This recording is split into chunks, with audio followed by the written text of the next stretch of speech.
Hi everybody, Dr. Bryton here for Tooth Tip Tuesday. I hope everybody had a great July 4th, and I hope it was very enjoyable. The weather for me was wonderful. It was hot, and I love it that way.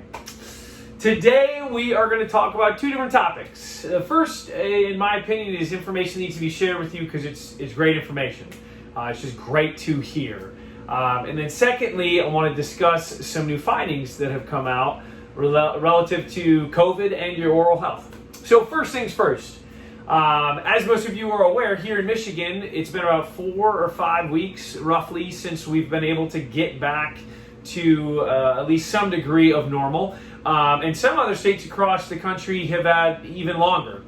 And recently, what they discovered was that so far, no increases to COVID infections or the number of COVID infections have occurred at all associated with dental practices, their patients, or their staff. That is phenomenal news.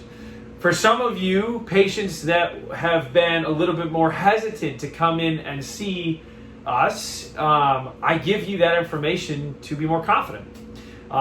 We obviously have done a number of things here with our air filtration, with our dry shield or suction technique to help with limiting exposure. But the information that we're getting is that in general, those offices that haven't done those things, in general, dental offices are not seeing any kind of increase to infection with COVID or the exposure thereof, which is great news. I heard it said by somebody that the fact of the matter is dentistry is light years ahead of other professions, including parts of medicine, with regards to how we sterilize. And that is honestly showing us the proof is in the pudding, per se. And that's great news. Great news. Secondly, on June 26th, the British Dental Journal came out with an article that discussed your likelihood for more severe COVID symptoms if you have poor oral health. This is significant. And I'm going to pull it up so you can see it here. But this is the article. Essentially, could there be a link between oral hygiene and the severity of SARS-CoV-2 infections? This is significant because their findings show us that there is. Ultimately, an increase in the bacterial load in your mouth is showing higher severity of symptoms with COVID exposure. So for those of that contract COVID, your symptoms will likely be more severe if you've got poor oral health. Now, this kind of goes back to the first thing we talked about here today, with getting into the dentist and making sure you are back at it. We know it's a safe environment. Things are showing us that.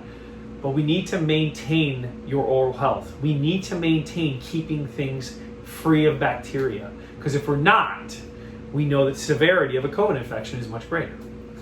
And so my tip today is to make sure that we are being very judicious with that.